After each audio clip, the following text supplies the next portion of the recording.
राधा श्याम सुंदर, राधा श्याम सुंदर, राधा श्याम सुंदर राधे।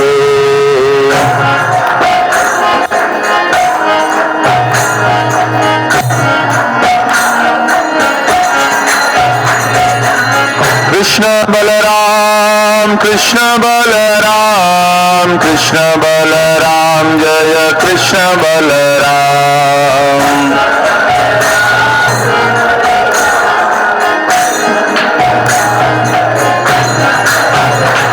जय वृंदावन धाम, वृंदावन धाम, वृंदावन धाम, जय वृंदावन धाम।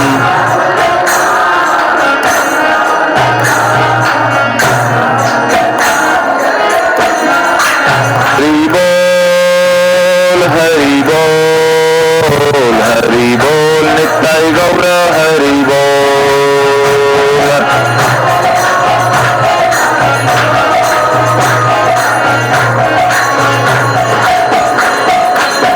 जय जय प्रभुपाद, प्रभुपाद, प्रभुपाद, श्रीला प्रभुपाद।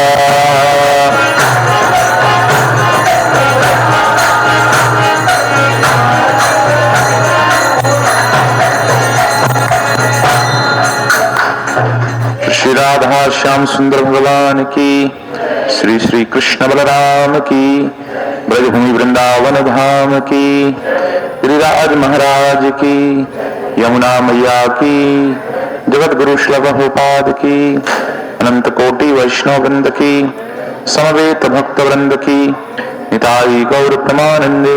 हरि हरि बोल। पीछे बिछा दो, और भी रखे ना आजू बाजू में, दो और बिछा दो। हरे कृष्णा।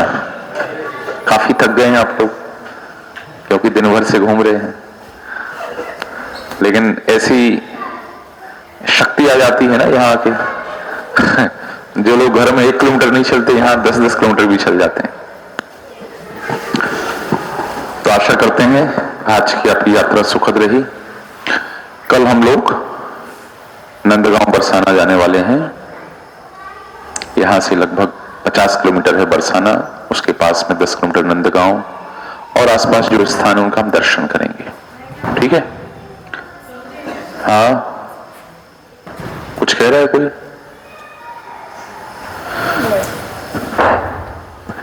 तो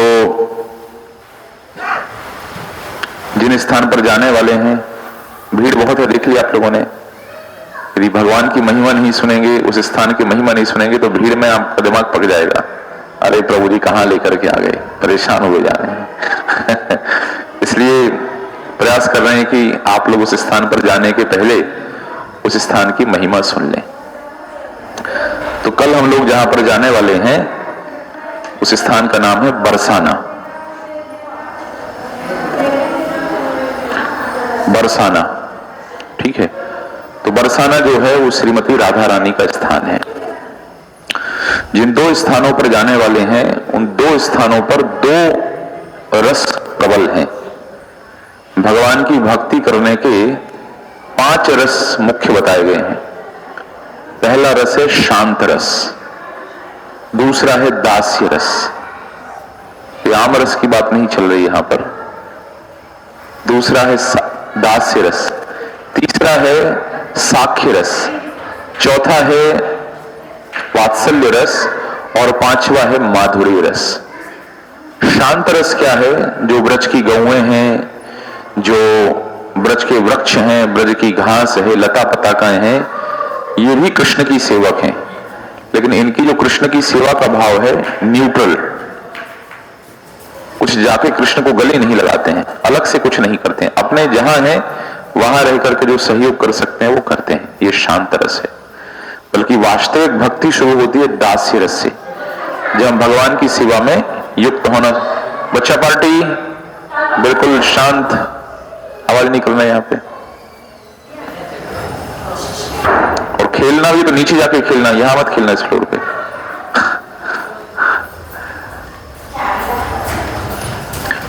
दास्य रस में भगवान की भक्ति प्रारंभ होती है। जैसे हनुमान जी महाराज जो भगवान की सेवा करते हैं, दास्य रस। उसके पश्चात होता है साख्य रस। साख्य रस का अर्थ है जब हम भगवान की सखा रूप में सेवा करते हैं, जैसे मधुमंगल, श्रीदामा, सुदामा, इन सबका भगवान के प्रति क्या भाव है? सखा है कृष्ण हमारे। अब जब सखा होते हैं तो गप्पे भी मारते हैं, मित्रों के बीच में गाली गलौच भी हो जाती है, अच्छी वाली गालियां होती हैं, इसे हमारे जैसे फालतू गालियां नहीं होती हैं। तो इस प्रकार से सामान्य व्यवहार मित्रों के बीच में चलता है और उसको कहा जाता है साख्य रस। क्या कहा जाता है? साख्य रस। ऐसे ही भगवान के साथ आदान प्रदान का एक तरीका और है और उसको कहते हैं वात्सल्य रस। क्या कहते हैं? वात्सल्य का अर्थ है जब हम कृष्ण को अपना पुत्र मानते हैं कि कृष्ण हमारे पुत्र हैं, और जैसे आप ये मान लेते हैं कि कृष्ण हमारे पुत्र हैं, दो बच्चे किसके हैं? इनको पकड़िए।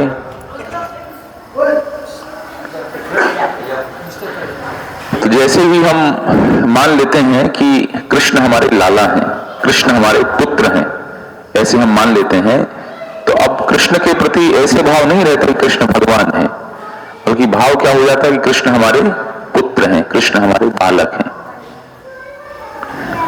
और सबसे श्रेष्ठ जो भाव है वो भाव है माधुर्य। माधुर्य का अर्थ क्या होता है? कृष्ण हमारे प्रेमी हैं या हम कृष्ण के प्रेमी हैं। तो ये 5 रस मुख्य रूप से दिखाई देते हैं। इस सब में सबसे श्रेष्ठ रस कौन सा है? सबसे बड़ा रस कौन सा है? बताइए। भक्ति के 5 रस हैं, उन 5 रसों में कौन सा रस सबसे बड़ा है? साख्य रस। और कोई?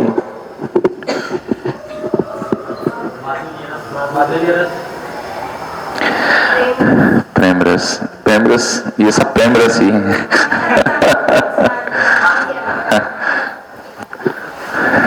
ये सारे रस अपने आप में पूर्ण हैं, कोई कम नहीं है, कोई कम नहीं है। जैसे हनुमान जी महाराज दास्य रस के भक्त हैं, तो क्या हनुमान जी छोटे भक्त हैं? नहीं, हनुमान जी अपने आप में पूर्ण हैं। ऐसे यशोदा मैया वात्सल्य रस की प्रेमी है, तो क्या यशोदा मैया छोटी हैं?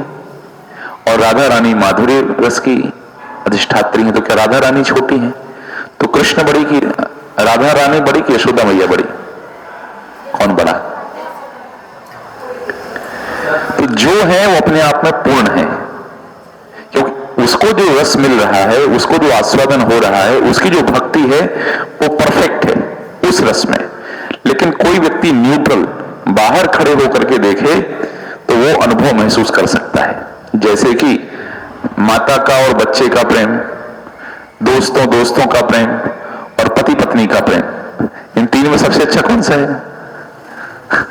निश्चित रूप से आप अपने मित्रों को नहीं बताते हैं हमारे एटीएम का पासवर्ड ये है, लेकिन अपनी पत्नी को बता देते हैं या पत्नी अपने पति को बता देती है।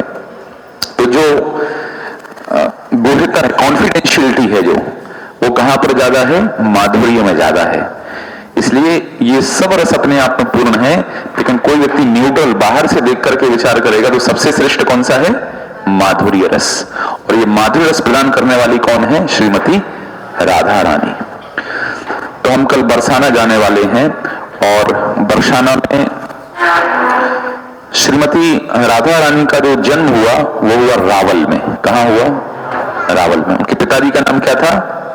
वृषभानु जी। और मैया का नाम कीर्तिदा। वृषभानु जी और कीर्तिदा। तो बहुत सारे समस्याएं हो रही थी रावल में भी, असुर वगैरह वहां भी परेशान करते थे। वो नंद बाबा शिफ्ट हो गए। कहां पर? नंद बाबा शिफ्ट हो गए नंदगांव में, और पास में ही एक पर्वत है, उस पर्वत में शिफ्ट कौन हो गए? वृषभानु जी। तो वृषभानु जी ने उस पर्वत के ऊपर अपना एक विशाल भवन बनाया, एक महल बनाया। उसी का कल हम लोग दर्शन करेंगे। तो भगवान की बाल लीला है, पौगंड लीला है, कौमार लीला है और कैशोर लीला है। कैशोर लीला, तो ये जो बरसाना और नंदगाम है, बरसाना राधा रानी की किशोरी लीला उसका स्थान है, और नंदगाम भी कौन सा स्थान है? कृष्ण की किशोरी लीला का। तो बरसाना में जब जाएंगे तो श्रीमती राधा रानी जो है वो भगवान की सबसे श्रेष्ठ भक्त हैं। यदि संसार में हम जानना चाहें कि कौन सबसे श्रेष्ठ भक्त है, तो कौन है सबसे श्रेष्ठ भक्त? श्रीमती राधा रानी। बृहद भागवतम में इसका दृष्टांत आता है कि कैसे जब नारद जी खोज में निकलते हैं कौन सबसे श्रेष्ठ भक्त हैं, तो धीरे धीरे करके एक ब्राह्मण मिलते हैं प्रयाग में, वो कहते हैं नहीं नहीं हम नहीं हैं, कारण बताते हैं। फिर बोलते दक्षिण भारत का राजा वो श्रेष्ठ है, बोलता हम नहीं, इंद्र श्रेष्ठ हैं, इंद्र बोले हम नहीं, ब्रह्मा जी श्रेष्ठ हैं, ब्रह्मा जी बोले हम नहीं, शिव जी श्रेष्ठ हैं, शिव जी बोले हम नहीं, लक्ष्मी जी श्रेष्ठ हैं, बल्कि एक रहस्य की बात बताते हैं कि प्रहलाद श्रेष्ठ हैं। प्रहलाद बोले हम नहीं, हमने तो पूरी जिंदगी सेवा ली भगवान की। हनुमान जी श्रेष्ठ हैं, हनुमान जी बोले हम नहीं, श्रेष्ठ हैं पांडव। पांडव बोले हमें भगवान का बहुत सानिध्य मिला, लेकिन उससे श्रेष्ठ हैं कौन? यदुवंशी। यदुवंशियों में भी उद्धव, और उद्धव कहते हैं हमें भी ऐसे लगता था कि हमें भगवान की बड़ी विशेष कृपा मिली है, लेकिन जब से हम ब्रज में उद्धव सीधो आई गए,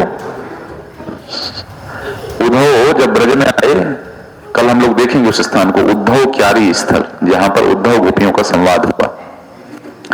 तो उद्धव जी ने कहा कि हमारी तो कोई स्थिति नहीं है, बल्कि सबसे श्रेष्ठ है ब्रज गोपिकाएं, और ब्रज गोपिकाओं में श्रीमती राधा रानी सबसे श्रेष्ठ हैं। तो जिसको हम लोग वास्तव में गौड़ी वैष्णव जो होते हैं वो किसके भक्त हैं? राधा रानी के। हम लोग किसके भक्त हैं? राधा रानी के। गौड़ी अर्थात राधा रानी के भक्त। तो हमारी अधिष्ठात्री देवी, इष्ट देवी कौन हो गई? हमारी राधा रानी। लेकिन हम युगल उपासना करते हैं, राधा कृष्ण की उपासना। तो ऐसे स्थान है, उस स्थान को कहते हैं ब्रह्मगिरी। जिस पर्वत पर हम चढ़ेंगे कल, जब हम जाएंगे तो जिस मंदिर का हम दर्शन करेंगे उस मंदिर का नाम है श्री जी मंदिर। क्या नाम है? कई बार उसको कहते हैं लाडली लालजी मंदिर भी कहते हैं। क्या कहते हैं? लाडली लालजी। लाडली और लाल, लाडली मतलब हमारी प्यारी बिटिया, और लालजी मतलब हमारा प्यारा बेटा। तो प्यारा बेटा और प्यारी बिटिया तो कहते हैं लाडली लाल। ये जो मंदिर है, ये मंदिर उसी स्थान पर बनाया गया है जहां पर वृषभानु जी ने अपना महल बनाया था। कहां से आकर के? रावल से आकर के। तो उसका हम लोग दर्शन करेंगे।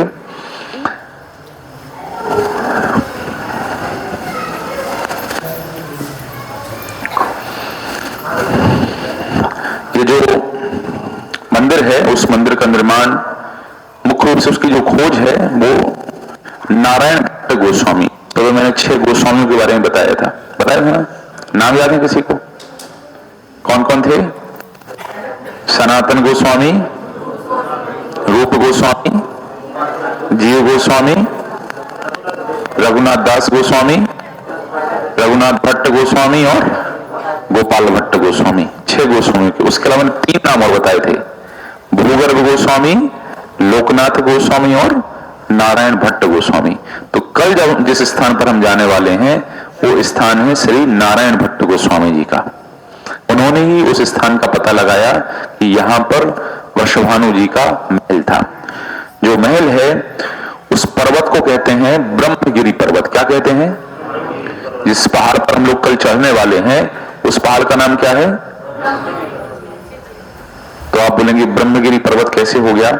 ब्रह्मा जी ने तपस्या की, और तपस्या करके ये भगवान से प्रार्थना की कि प्रभु हमें आशीर्वाद दीजिए कि हम आपकी कुछ विनम्र सेवा में लग सकें, कुछ हमें भी आपकी सेवा का अवसर प्राप्त हो। ऐसे ब्रह्मा जी ने निवेदन किया। तो ब्रह्मा जी ने 65,000 ईयर्स, इतने हजार वर्ष भगवान की कृष्ण के लिए उन्होंने प्रार्थना की, तपस्या की। तो भगवान ने कहा ठीक है, जब मैं द्वापर युग में आऊंगा तो तुम्हें वहां पर मैं अपने स्थान, निवास स्थान दूंगा। तो इसलिए ये जो ब्रह्मगिरी पर्वत है, ब्रह्मगिरी पर्वत के ऊपर ही बरसाना बसा हुआ है। तो वहां पर कौन है? ब्रह्मा जी जो है वो उस पर्वत के रूप में है, और वहीं पर भगवान ने अपनी कैशोरी लीला संपन्न की ब्रह्मगिरी पर्वत के ऊपर। अब ब्रह्मा जी कितने मुख हैं? तो 4 चोटियां हैं। इस पर्वत की भी कितनी चोटियां हैं?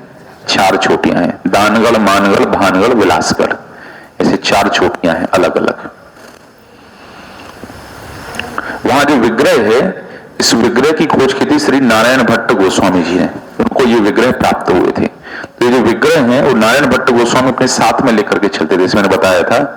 और इतने जीवंत विग्रह थे कि उनको कोई कहीं रास्ता नहीं मिलता था, वो खोज कर रहे थे ब्रज की परिक्रमा कैसे करनी है, 84 कोस की जो परिक्रमा होती है कैसे हो, चैतन्य महाप्रभु के जाने का मार्ग कौन सा है, वो सब खोज कर रहे थे।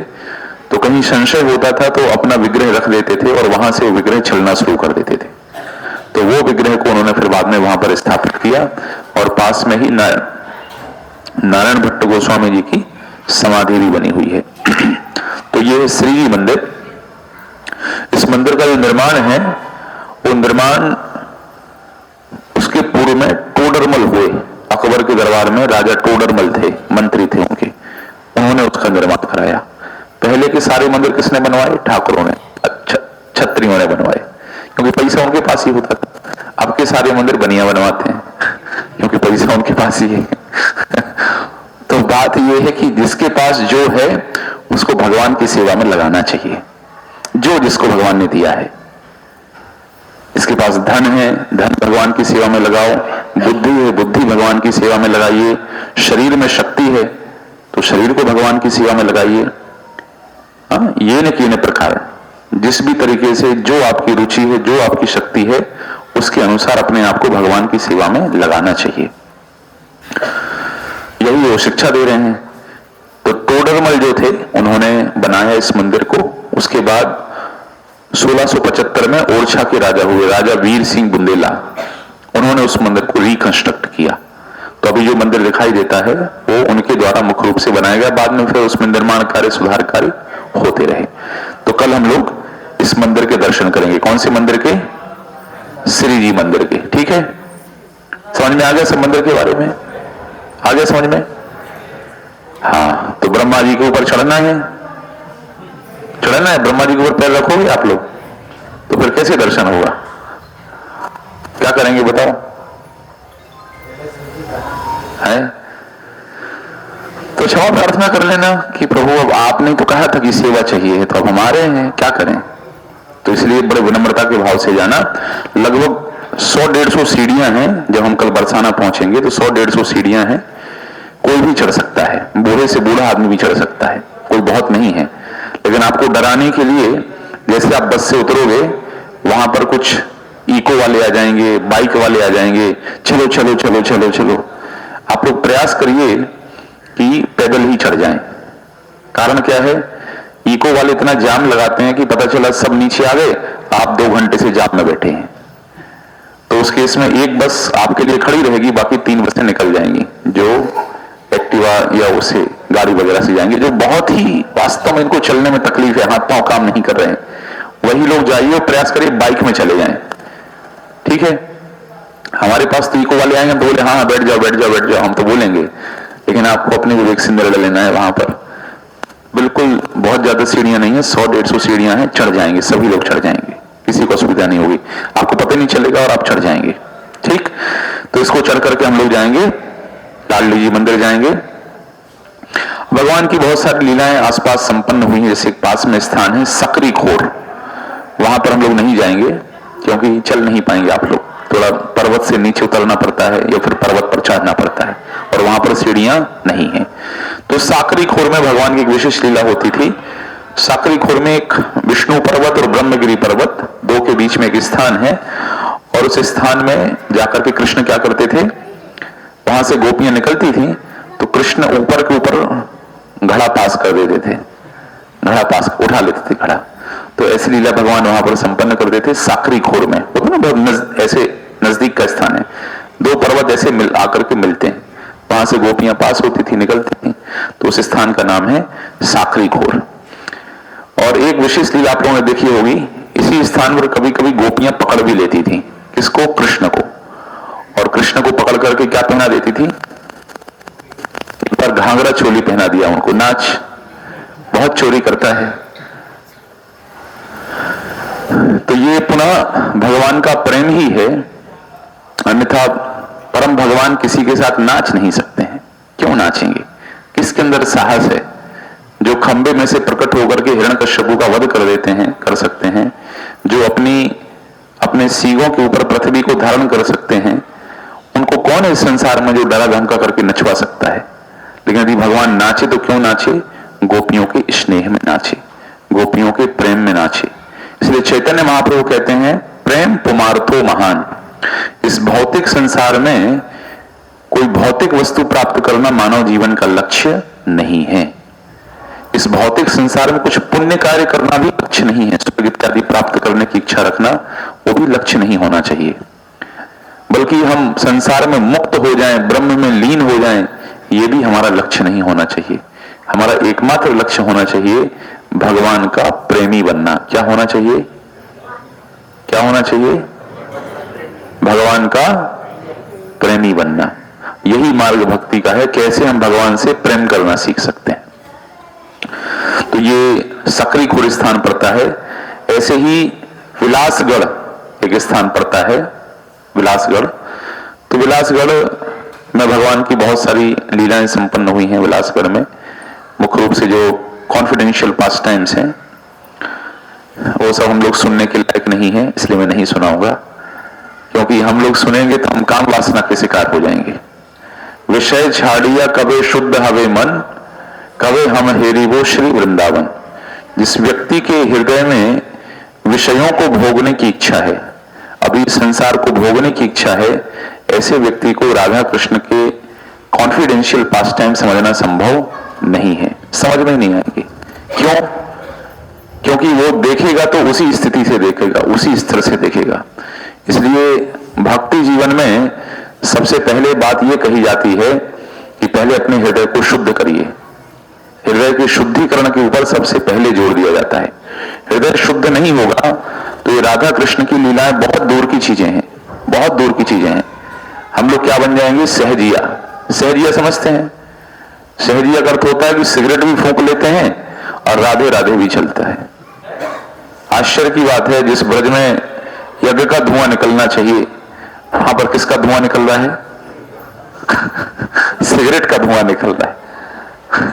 कहीं से देखा एक जगह, आज हम लोग परिक्रमा धुआं निकल रहा है, लेकिन इतनी मर्यादा भी छुपा के पी रहा था। अरे यार, लोग संत महात्मा लोग जा रहे हैं, यात्रा जा रही, दिखाए ना किसी को।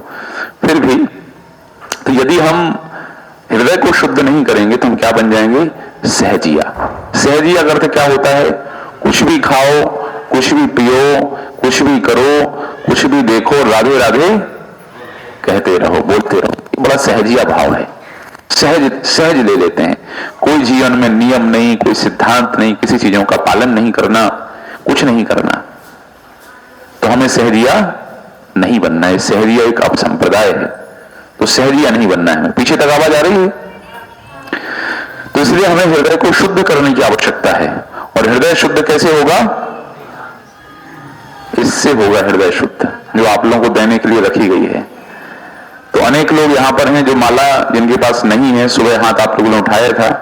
जिनके पास माला नहीं है, क्लास के बाद यहां आगे आकर के ये माला लेकर के जाना, ठीक है? आप लोगों के लिए विशेष रूप से मंगाई गई है ताकि यात्रा में खूब भगवान के नाम का जप कर सके।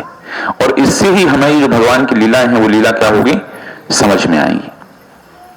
तो वहीं पास में फिर पड़ता है एक गहवर वन कहते हैं, वहां पर कृष्ण कुंड पड़ता है जो भगवान की लीला स्थली है। एक मयूर कुटीर वहां पर स्थान पड़ता है।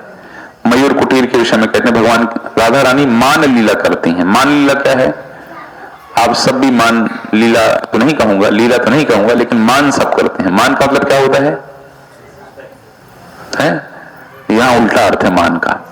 मान का अर्थ है कि कहा था कि नेकलेस दिलाएंगे लेकिन नहीं दिलवाया, कहा था कि घुमाने ले चलेंगे लेकिन नहीं ले चले, तो क्या हो जाता है? गुस्सा होना।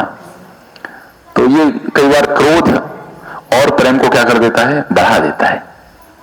तो ऐसे ही श्रीमती राधा रानी एक बार मान करके बैठी थी और कृष्ण को मनाना चाह रहे थे। तो कृष्ण क्या किया? मोर बन करके नाचना शुरू कर दिया। तो मोर बन करके नाच रहे हैं। तो राधा रानी देखा, रहे बहुत बढ़िया मोर है, ये तो बढ़िया नाच रहा है मोर। तो उन्होंने भी साथ में जाकर क्या कर दिया? नाचना शुरू कर दिया। तो ये लीला जहां पर संपन्न हुई उसको कहते हैं मोर कुटीर। क्या कहते हैं? मोर कुटीर उसको कहते हैं। और एक वहां पर अंधे वैष्णव रहते थे, सूरदास वैष्णव रहते थे जिनकी आंखें नहीं थी, और भगवान ने अपनी इस लीला का दर्शन उनको कराया। उसका नाम है मोर कुटीर, मयूर कुटीर कहते हैं उसको। ऐसे ही मानगढ़ एक स्थान है, ये मोर कुटीर मान लीला हुई। मानगढ़ में भी भगवान कृष्ण ने गोपी का रूप धारण किया, उसका नाम हुआ श्याम सखी। श्याम सखी, उसकी राधा रानी गुस्सा होकर के बैठी थी, तो जो विशाखा है, विशाखा ने कहा ऐसा करो कि तुम सखी का रूप धारण करके जाओ, तो राधा रानी को पता नहीं चलेगा। लेकिन जैसे राधा रानी ने उस सखी को स्पर्श किया तो उनको लगा ये तो हमारे केशव है, हमारा कृष्ण है। तो ऐसे मानगढ़ के स्थान है। ऐसे ही हम जाते साथ दर्शन करेंगे एक स्थान का, उसका नाम है पीली पुकुर। क्या नाम है? पियाल सरोवर उसको कहते हैं। वहां पर क्या लीला संपन्न हुई? वहां पर एक विशेष लीला संपन्न हुई। नंदगांव बरसाना पास पास है, तो एक बार श्रीमती राधा रानी नंदगांव गई थी, तो अच्छा लग गई यशोदा मैया, कोई अच्छी लड़की है, इससे हम अपने लड़के की शादी करेंगे, अच्छी है लड़की, काम में होशियार है, अब बढ़िया है। तो क्या करते हैं, उसके लिए हाथ पीले कर देते हैं। तो हाथ पीले कर दिए, हाथ पीले कर दिए, लेकिन अविवाहित कन्या उसके हाथ पीले कर दो, उसको क्या लगती है? शर्म लगती, लाज आती है। तो जब श्रीमती राधा रानी वापस लौटी तो सरोवर में जाकर के उन्होंने हाथ धो लिए, तो इसलिए उसका जल कैसा हो गया? पीला। इसलिए उसको कहते हैं पीली पोखर। क्या कहते हैं? पीली पोखर। एक और है, उसका नाम है पियाल सरोवर। उसको पीली पोखर भी कहते हैं और पियाल सरोवर भी कहते हैं। क्यों कहते हैं पियाल सरोवर? क्योंकि वहां पर पीलू के फूल और पीलू के फल लगे थे, जो श्रीमती राधा रानी और कृष्ण वहां पर तोड़ा करते थे, इसलिए उसका कहते हैं पियाल सरोवर। तो ये कुछ स्थान हैं जिनका हम लोग दर्शन करेंगे। संक्षिप्त में आपको बताते जा रहा हूं ताकि आपको ऐसा न लगे ये कौन सा पहाड़ है, ये कौन सा मंदिर है। ठीक, उसके पास ही पड़ता है प्रेम सरोवर। प्रेम सरोवर ऐसा स्थान है जो श्रीमती राधा रानी और भगवान कृष्ण दोनों के अश्रुओं से उसका निर्माण हुआ। तो क्या उसी समय निर्माण हो गया था? कैसे निर्माण हुआ? कई लोग प्रश्न, प्रभु जी ये आंसू उसी समय के हैं क्या? ये उसी समय का बना हुआ है क्या? ऐसा नहीं है। क्या होता है, आचार्य लोग जब किसी स्थान को पुनः प्रकाशित करते हैं तो लीला स्थली को प्रकाश करते हैं कि यहां पर ये लीला संपन्न हुई, और फिर जब लीला स्थल का पता चलता है फिर उस लीला स्थल का प्रकाश करते हैं। वो लीला उस समय हुई, वहां कैसे अनुरूप उस लीला के अनुकूल जो भी कार्य वहां पर होते हैं उसको फिर रीडेवलप किया जाता है।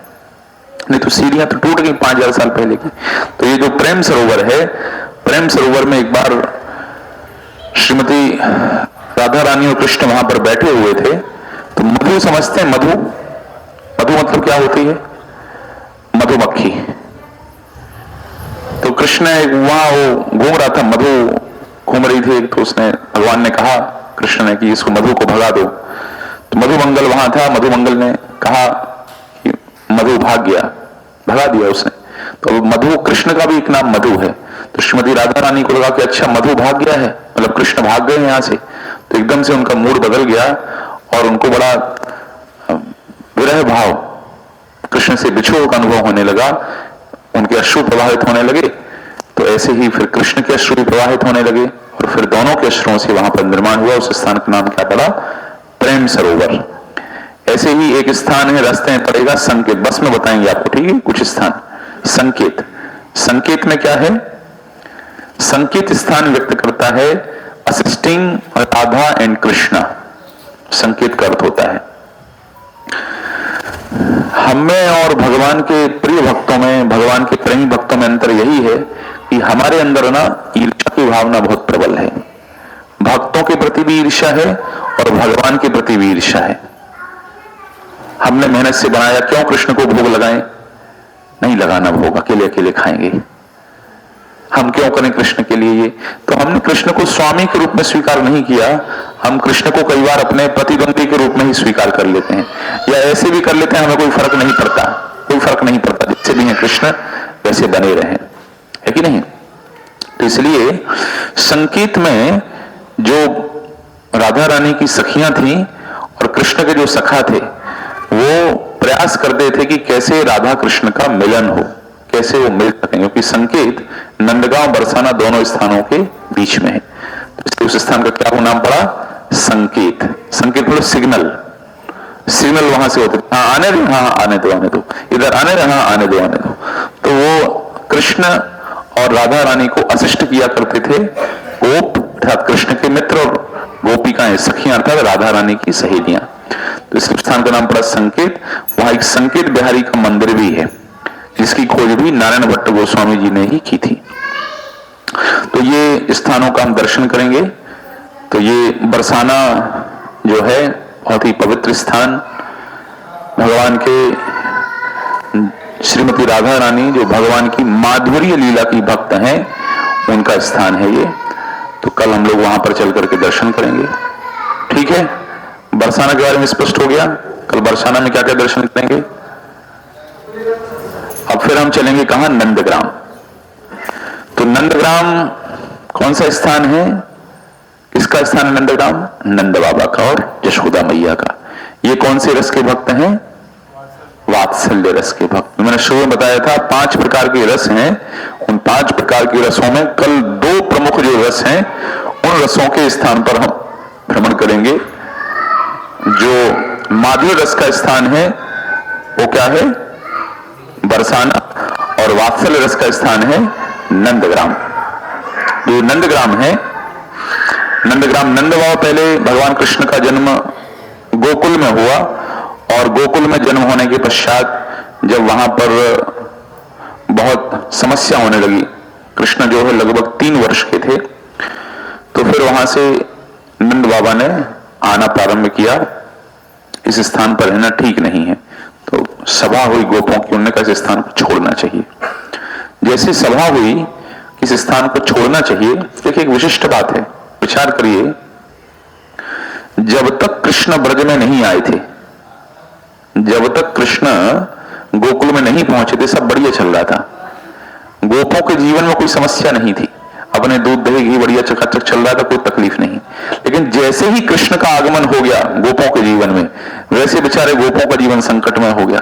पूतना आ गई, सट्टासुर आ गया, अघासुर आ गया, बकासुर आ गया, मारा मार मच गई। हो गया समस्या, हो गई समस्या कि नहीं हो गई?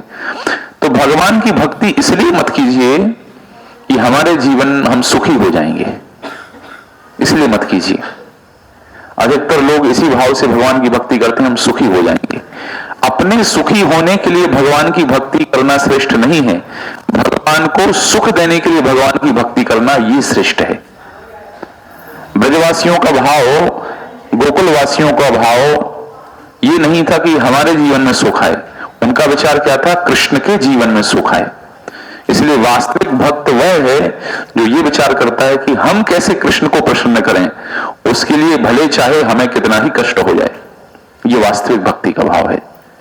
अपने खुशी के बारे में तो सभी सोचते हैं कि हमारे, चलो हमें बस में सीट मिल जाए, पहले हम आगे वाली सीट पर बैठेंगे, पहले हम भोजन करेंगे, पहले हम ये करेंगे, पहले हम ये तो सामान्य भाव है। इसमें कोई भक्ति और प्रेम का भाव नहीं है। भक्ति प्रेम का भाव क्या है? हम नीचे वाले गद्दे पर सोएंगे और ऊपर आप सोइए। अभी तो इस बार हरिहर प्रभु साथ में आए हैं, हरिसुंदर प्रभु आए हैं, बंशीधर प्रभु नहीं आ पाए किसी कारणवश। तो हम लोग जब कभी एक रूम में रुकते हैं, हमारे वंशीधर प्रभु सबसे पहले नीचे वाले बिस्तर पर जगह जमा लेते हैं। बोलते हैं तुम लोग ऊपर सो, हम नीचे सोएंगे, है कि नहीं? तो जितने जितने हम भक्ति में उन्नत होते हैं उतने उतने हम विनम्र होते जाते हैं। हम दूसरों के बारे में सोचना शुरू कर देते हैं, हम भगवान के बारे में सोचना शुरू कर देते हैं कि भगवान कैसे प्रसन्न होंगे, उनको कैसे खुश कर सकते हैं। ये हमारा भाव होता जाता है। तो विचार करिए अभी हमारा भाव क्या है? अपने को खुश करना है कि भगवान को खुश करना है? भगवान को खुश करना है ना। हाँ, और भगवान कैसे खुश होते हैं? जब भक्त लोग खुश होते हैं। तो भक्तों की सेवा से भगवान भी खुश होते हैं। तो इसलिए सब ग्वालों ने ऐसा विचार किया कि कृष्ण के प्राण यहां संकट में दिख रहे हैं। अरे कृष्ण के प्राण कहां संकट में हो सकते हैं? उनके भय से तो वायु बहती है, उनके भय से सूर्य उदित होता है, अस्त होता है, पृथ्वी घूमती है, मृत्यु प्राण हरती है। कृष्ण कृष्ण से कौन भयभीत हो सकता है? कृष्ण किससे भयभीत हो सकते हैं? प्रश्न ही नहीं उठता है। लेकिन प्रेम की अवस्था यही होती है। प्रेम की अवस्था में ऐश्वर्य नीचे पहुंच जाता है। बच्चा इतना बड़ा हो गया, कंपनी का डायरेक्टर बन गया, लेकिन माता फोन करके पूछेगी खाया कि नहीं खाया, जैसे भूखे मर रहा है वो, फिर भी पूछेगी लेकिन खाया कि नहीं खाया। अभी भी पहुंच जाएंगे, इतनी बड़ी बड़ी यात्रा में लेकर के, मतलब 100, 150, 200 लोग आ जाते हैं, इतने सारे लोगों को लेकर के आ रहे हैं, लेकिन हम कभी कहीं जाएंगे तो हमारी माता भी फोन करेंगे, यहां पहुंच गए क्या वृंदावन? अरे पूछने की बात है क्या? तो इस प्रकार से कैसे होता है, भक्ति में और प्रेम में ऐश्वर्य भाव गौड़ होता है, ऐश्वर्य भाव पीछे छूट जाता है। तो इसलिए किसी के माता पिता फोन करके पूछ रहे हैं, भले ही हम लोग बूढ़े हो गए, उम्र वाले हो गए, तो उसको अभी परेशान मत किया करो बार बार पूछ के, ऐसे कहने की आवश्यकता नहीं है। चुप्पे से हाँ ठीक है पहुंच गए, समय हो तो बात कर लो, नहीं है तो बाद में बात कर लेना, लेकिन अलग से ऐसे कुछ कहने की आवश्यकता नहीं है। क्यों? क्योंकि वहां पर प्रेम की प्रबलता है और उसको नहीं दिख रहा कि हमारा लड़का कंपनी का सीईओ बन गया, कि डायरेक्टर बन गया, कि कलेक्टर बन गया। ये विचार नहीं करती है माता पिता, विचार नहीं। कई बार पिता, आप इतनी बड़ी कंपनी चला रहे, पता चला पिता आपको ही सलाह देने लगे, नहीं ये नहीं ऐसे से ऐसा करना है, ये नहीं ऐसे से ऐसा करना है। वहां विचार ये करना है कि हो सकता है उनकी सलाह उतनी सही नहीं है, लेकिन उसके पीछे का जो भाव है, भाव बहुत सही है। तो ब्रजवासी यद्यपि कृष्ण की रक्षा के लिए प्रयास कर रहे थे, कृष्ण को किसी की रक्षा की आवश्यकता नहीं है, फिर भी उन्होंने कहा ठीक है चलो कृष्ण चाहते हैं, चाह रहे हैं। तो सब ब्रजवासियों ने मीटिंग करी और एक मीटिंग में तैयार हो गए।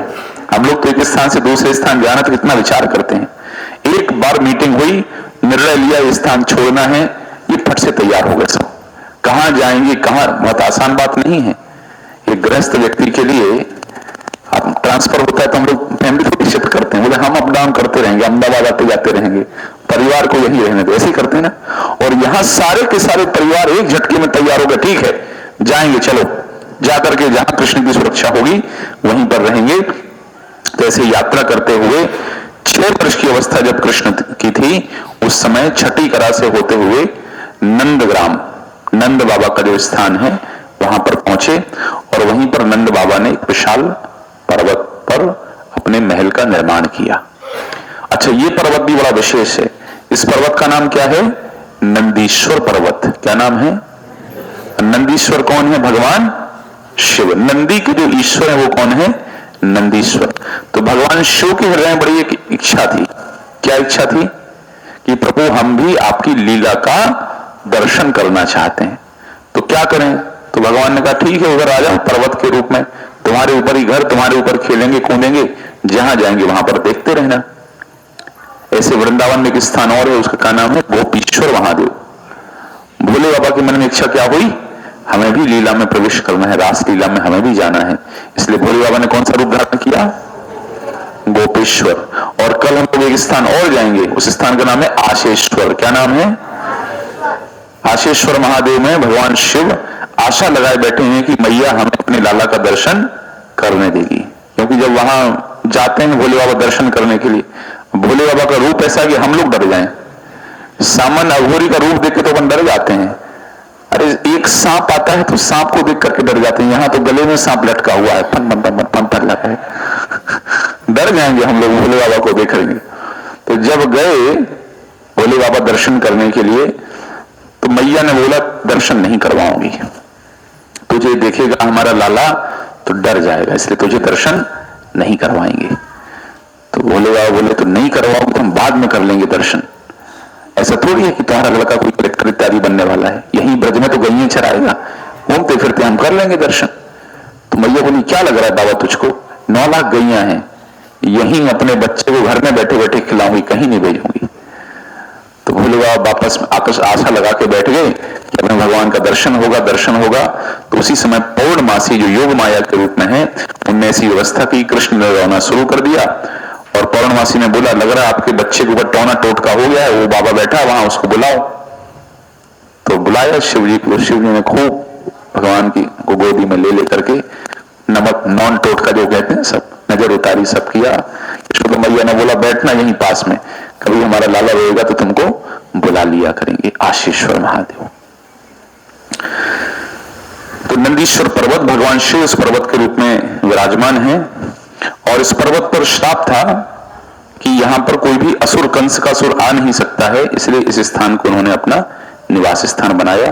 तो यह है नंदीश्वर पर्वत, नंद बाबा का स्थान। चैतन्य महाप्रभु 1515 में यहां पर भ्रमण करते हुए पहुंचे थे। चैतन्य महाप्रभु भी यहां आए थे ब्रज की यात्रा पर, वो अलग कभी आपको सुनाएंगे। चैतन्य चरितामृत में कुछ अध्याय हैं चैतन्य महाप्रभु की वृंदावन यात्रा, बहुत सुंदर यात्रा है। कभी कथा होगी वृंदावन में तो आप लोग उसमें हिस्सा लेना, ठीक है। मतलब बड़ोदरा में कथा होगी तो उसमें हिस्सा लेना। चैतन्य महाप्रभु वहां पहुंचे और वहां पर पहले ऐसे मंदिर वगैरह कुछ था नहीं, तो एक गुफा हुआ करती थी, तो उस गुफा में लेकर के गए और चैतन्य महाप्रभु को वहां पर 3 विग्रह प्राप्त हुए, एक नंद बाबा का, एक यशोदा मैया का और एक कृष्ण का। 3 विग्रह उनको प्राप्त हुए। तो महाप्रभु ने, चैतन्य महाप्रभु वहां खूब नृत्य किया और पूजन अर्चन किया वहां पर। उसके पश्चात चैतन्य महाप्रभु वहां पर आ गए और रूप राम सिंह ऐसे एक बरसाना के ही व्यापारी थे, उन्होंने फिर इस विशाल मंदिर का निर्माण करवाया। और वहां पर अभी जो विग्रह दर्शन करेंगे, कहते हैं जो चैतन्य महाप्रभु को नंद बाबा, यशोदा मैया और कृष्ण मिले थे, वही विग्रह नंद मंदिर में, नंद भवन में विराजमान है और वो स्थान वही है जहां पर नंद बाबा का महल था। उसका हम लोग दर्शन करेंगे।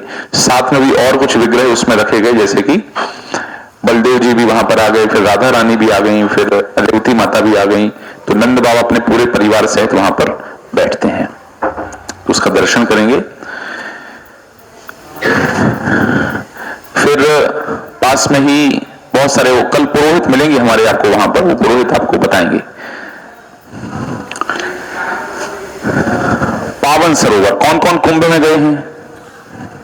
कुंभ में कौन कौन गए? कौन कौन कुंभ में नहीं जा पाए?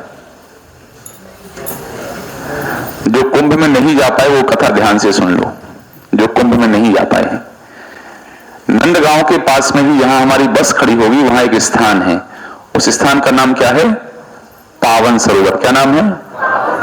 इसके पहले एक स्थान और बताया था, उसका नाम क्या था? प्रेम सरोवर। ये क्या है? पावन सरोवर। तो जैसे आप लोगों के मन में या अनेक लोगों के मन में रील देख देख करके इच्छा हो रही है, चलो चलो कुंभ चलते हैं, कुंभ चलते हैं, कुंभ चलते हैं।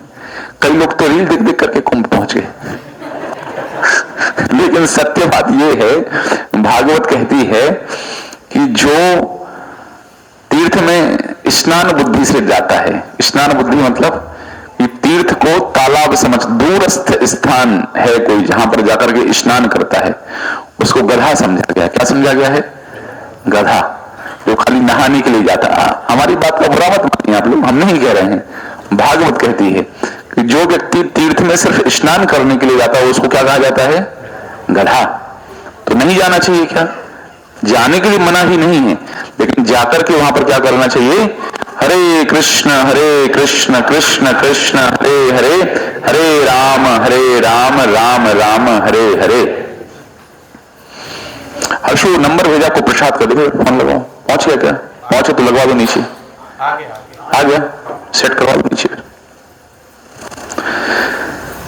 तो ऐसे मैं ये नहीं कह रहा हूं नहीं जाना चाहिए, जो स्नान करके आ गए वो गधा है, ऐसा नहीं कह रहा हूं मैं। ऐसा मत मानिए।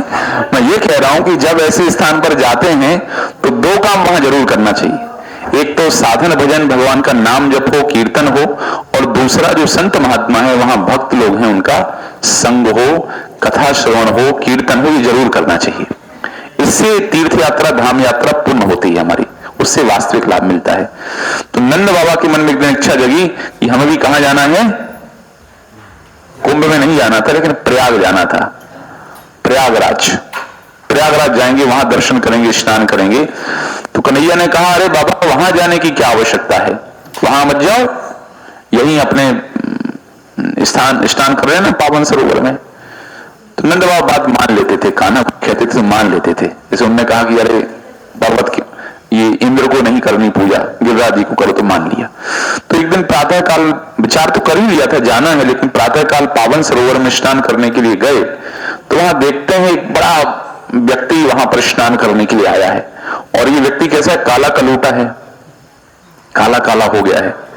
तो नंद बाबा ने कौतूहलवश पूछ ही लिया जैसे आपके आसपास कोई ऐसा व्यक्ति होगा जो थोड़ा एब नॉर्मल लग रहा होगा, तो आप पूछ ही लोगे, भैया कहां से आए हो, क्या कर रहे हैं यहाँ, देखा नहीं तो तुम्हें ब्रज में कभी देखा नहीं, कहां से चले आ रहे हो। नंद बाबा ने पूछ लिया, भैया कहां से आ रहे हैं, क्या बात है, कहीं ब्रज में, तो आप तो ब्रज के नहीं लगते हमें। जैसे हम लोग पूछते रहते ना, आप तो गुजराती नहीं लग रहे हैं, कहाँ के हैं आप तो ऐसे नंद बाबा ने पूछ लिया, तुम तो ब्रज के नहीं लग रहे, कहां से हो। तो उसने कहा, मैं प्रयागराज हूं, मैं तीर्थराज प्रयाग हूं, मैं यहां स्नान करने के लिए आया हूं। तो बोले स्नान करने के लिए यहां आए हो। बोले सारे लोग हमारे अंदर स्नान करके हमें अपवित्र कर देते हैं, और जब हमें पवित्र होना होता है तो हम कहां आते हैं, पावन सरोवर में आते हैं।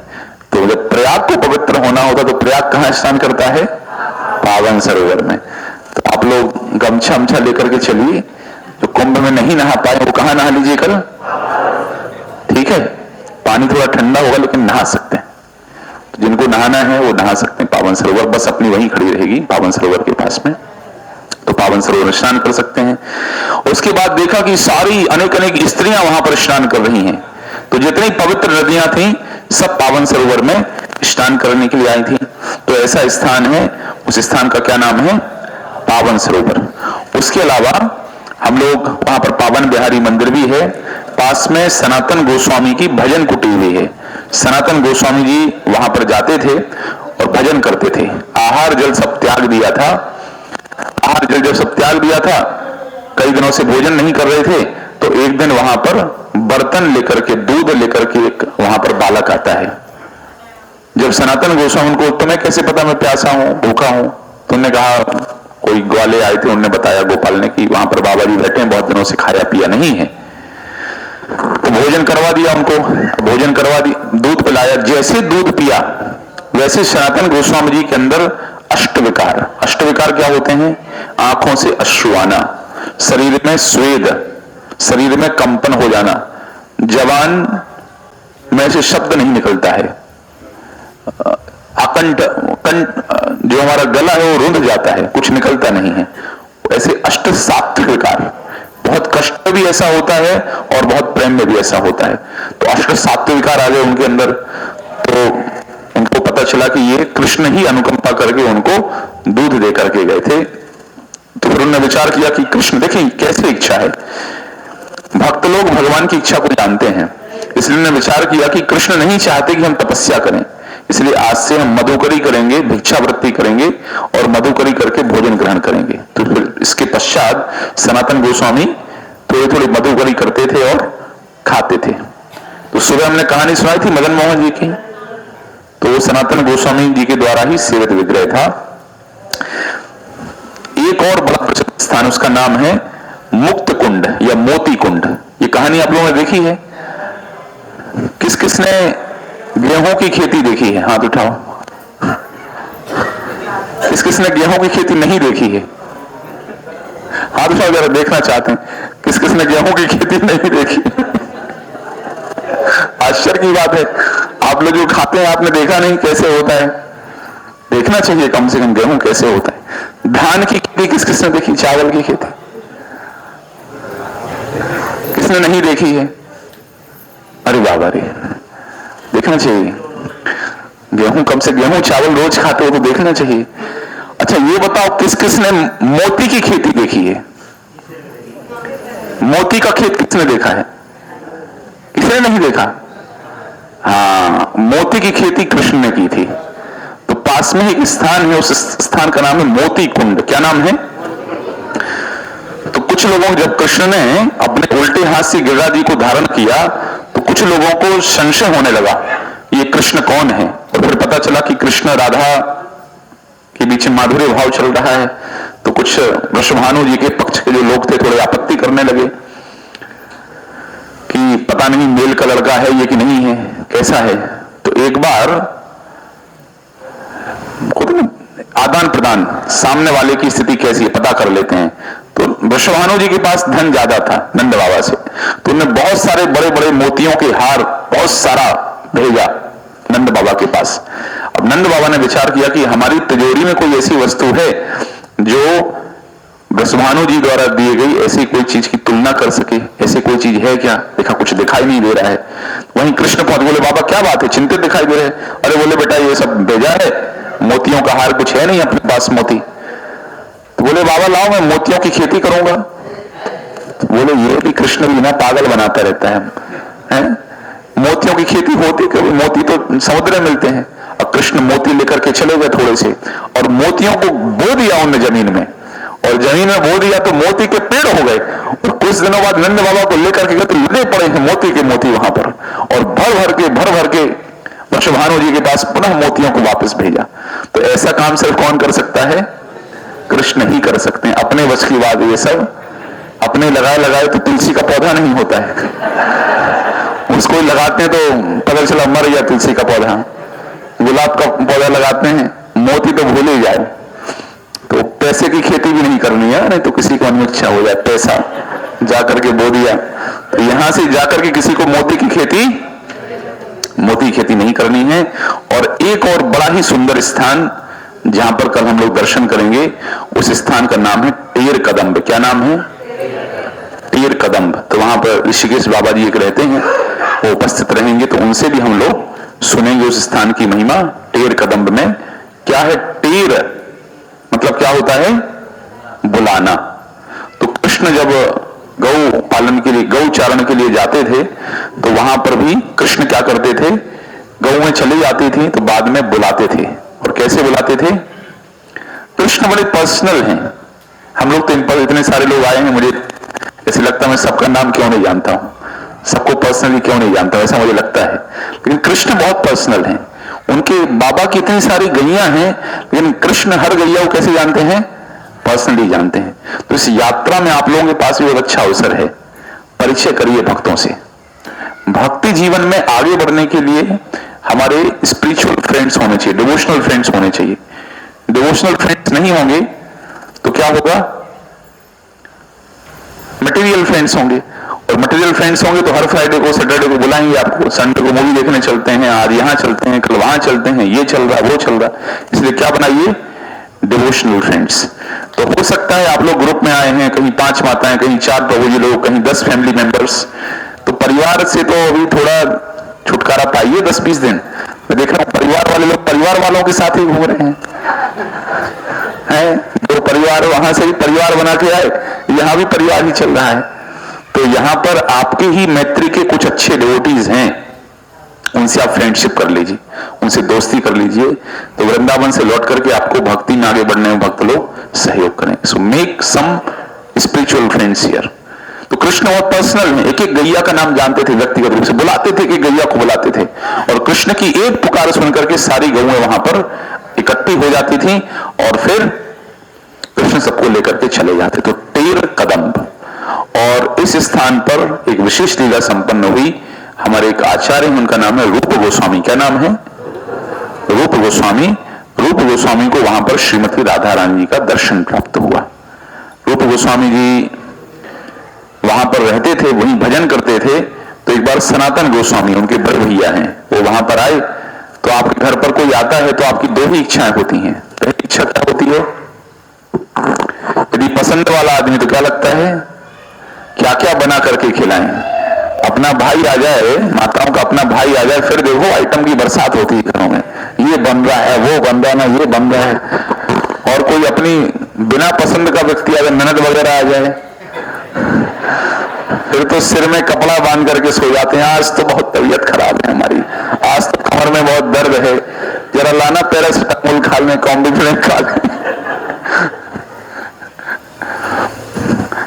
तो पसंद का व्यक्ति आता है तो व्यक्ति की इच्छा होती कुछ सेवा करें।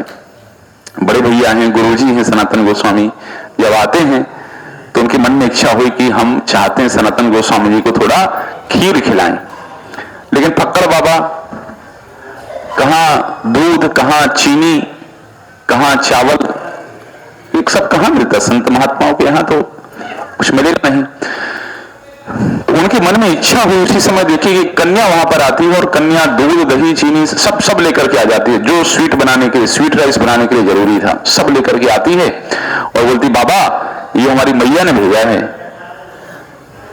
उन्हें बोले क्यों भेजा मैया ने? बोले वहां गांव में विवाह था, तो उन्होंने कहा कि जाओ बाबा वहां पे बैठे, उनको दूध, चीनी और सब दे करके आ जाओ। तो रूप गोस्वामी जी ने कहा बहुत अच्छी बात हो गई, हमारे मन में तो इच्छा थी अपने बड़े भैया के लिए कुछ बना करके खिलाएं, और ये आ भी गया आइटम, बहुत अच्छा रहा। तो उन्होंने बनाया और खिलाया। जब सनातन गोस्वामी आए, खाई खीर, बड़ा अच्छा लगा। बोले रूप ये तो बताओ कहां से ये वस्तु आई? उन्होंने कहा बड़े भैया यहाँ गांव में ही किसी का विवाह था और वहीं से सब वस्तुएं आई हैं। तो रूप गोस्वामी जी, किसका विवाह था? सनातन जी बोले किसका विवाह था? अब सनातन गोस्वामी जी का इतना सुंदर व्यवहार था पूरे ब्रज में कि घर घर का आदमी उनको जानता था, हर घर में उनका परिचय था। किसकी बिटिया की शादी होने वाली है, किसके यहाँ लड़का हुआ है, किसके यहाँ कौन मर गया है, इतना परिचय सनातन गोस्वामी का था। इसलिए एक बड़ी परिक्रमा होती गिरिराज जी की गुरु पूर्णिमा के दिन। वो बड़ी परिक्रमा क्यों, लोग भूल गए बड़ी परिक्रमा क्यों स्टार्ट हुई, लेकिन गुरु पूर्णिमा के दिन सनातन गोस्वामी जी ने गोलोक गमन किया था, ये भौतिक संसार को छोड़ा था। और उसी दिन सारे ब्रजवासियों ने इकट्ठा होकर के उनके शरीर को लेकर के, मृत शरीर को लेकर के गोवर्धन की परिक्रमा की थी। तब से 500 वर्ष पहले से परंपरा चली आ रही है, इसलिए आज भी सबसे बड़ी परिक्रमा होती है गोवर्धन की, वो गुरु पूर्णिमा के दिन होती है। तो सनातन गोस्वामी जी ने जब पता किया, बोले अरे यहाँ तो किसी की शादी थी, ना विवाह था, कुछ था नहीं। तो बाद में पता चला वो जो छोरी जो आई थी लाली, वो कोई और नहीं, कौन थी? स्वयं श्रीमती राधा रानी। तो अब हम क्या करते, मैं तो यूट्यूब पर जाता और जाकर के वीडियो बनाता और बाहर टाइटल लिखा रहता, स्वयं राधा रानी ने बनाई इनके लिए खीर, तो ताली, और मिलियंस ऑफ व्यूज आ रहे हैं। लेकिन सनातन गोस्वामी ने ऐसा कुछ नहीं किया, ना कि कभी कुछ लिखा भी नहीं। रूप गोस्वामी जी ने कभी नहीं लिखा हम इतने बड़े भक्त हैं कि हमारे लिए आकर के स्वयं राधा रानी ने खीर बनाई। सनातन जी ने कभी नहीं लिखा हमारे लिए आकर के स्वयं कृष्ण दूध लेकर के आए, ये कहीं नहीं लिखा है। क्योंकि भगवान के महान भक्तों का भाव तो यही होता है, विनम्रता, प्रणादपि सुनिचीना, अपना गुणगान नहीं चाहते। अब प्रतिष्ठा नारी सदा कुमारी, प्रतिष्ठा किसी को सदैव प्राप्त होती नहीं है। तो कल हम इन स्थानों का दर्शन करेंगे और आते जाते कोई स्थान पड़ेगा तो आपको वहां सुनाते रहेंगे। तो इसी विनम्रता के भाव से कल चलना है। सुबह मंगल आरती इस्कॉन मंदिर में होती है 4:30 बजे। तो यहां से इस्कॉन मंदिर कितना है, कितना मिनट का रास्ता है? 15-16 मिनट है। 200 मीटर है क्या? इस्कॉन मंदिर 400 मीटर है।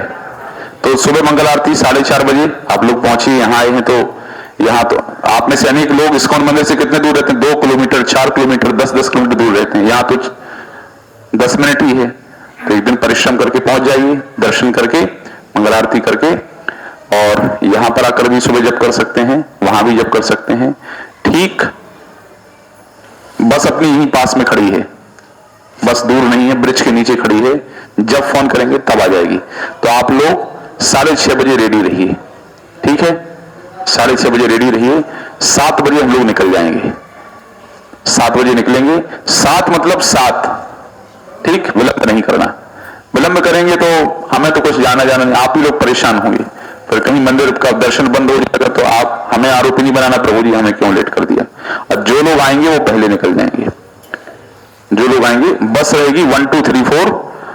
गौरांग ग्रुप के भक्त एक बस में, और कृष्ण ग्रुप के भक्त एक बस में, और बलराम ग्रुप के भक्त एक बस में बैठिए, ठीक है? 45-45 बैठिए। जो बच जाएंगे वो चौथी बस में बैठना, ठीक? आपको मैसेज में डाल देंगे किस भक्त को कौन सी बस में बैठना है, या वहां पे अनाउंसमेंट होगा कि इस बस में ये भक्त के ये ग्रुप के भक्त बैठिए। और ब्रेकफास्ट हमारा वहीं पर होगा, और लंच भी कल वहीं पर होगा। ब्रेकफास्ट लंच वहीं होगा, डिनर यहीं पर होगा। शाम को हम लोग 3 बजे तक यहां वापस लौट आएंगे। उसके बाद शेड्यूल फ्री है। किसी को शॉपिंग करने के लिए जाना है तो शॉपिंग करने के लिए, क्योंकि परसों तो गिरिराज की परिक्रमा तो थक जाएंगे आप लोग, तो कल शॉपिंग कर सकते हैं। किसी को जाना है खरीदारी करनी, भगवान के लिए कोई वस्त्र खरीदना है या कोई अन्य वस्तु खरीदनी है, तो कल शॉपिंग करके आप लोग आ जाइए। और परसों हम लोग जाएंगे गिरिराज जी की परिक्रमा करने के लिए। तो परसों का अनाउंसमेंट कल करेंगे। कल शाम को फिर से 8 बजे आप लोग आ जाइए। यहां पर खरीदारी करने जाओ तो गायब हो जाओ। जो खरीदारी करनी है खरीदारी करके 8 बजे तक आ जाना, क्योंकि यदि कल की कथा आप नहीं सुनेंगे तो आपको गिरिराज जी की परिक्रमा करना कठिन हो जाएगा। इसलिए कल की कथा सुनेंगे तो आप बड़े प्रेम से गिरिराज जी की परिक्रमा करेंगे, ठीक है? तो कल 8 बजे पुनः यहीं आ जाइए और फिर हम लोग अगले दिन फिर गिरिराज जी की परिक्रमा करने चलेंगे। अब जिन लोगों के पास माला नहीं है वो थोड़ा रुक जाइए, यहां आगे आ जाइए हमारे पास, और जिनके पास माला है वो प्रसाद लेने के लिए चले जाइए, नीचे प्रसादम चालू है। पहले माला बाद में प्रसाद। तो जिनके पास माला नहीं है आ जाइए यहां पर माला लेने के लिए, और जिनके पास है वो नीचे जाकर के प्रसाद पा लीजिए। सुबह कल 6:30 बजे सब लोग नीचे रिसेप्शन पर तैयार रहे।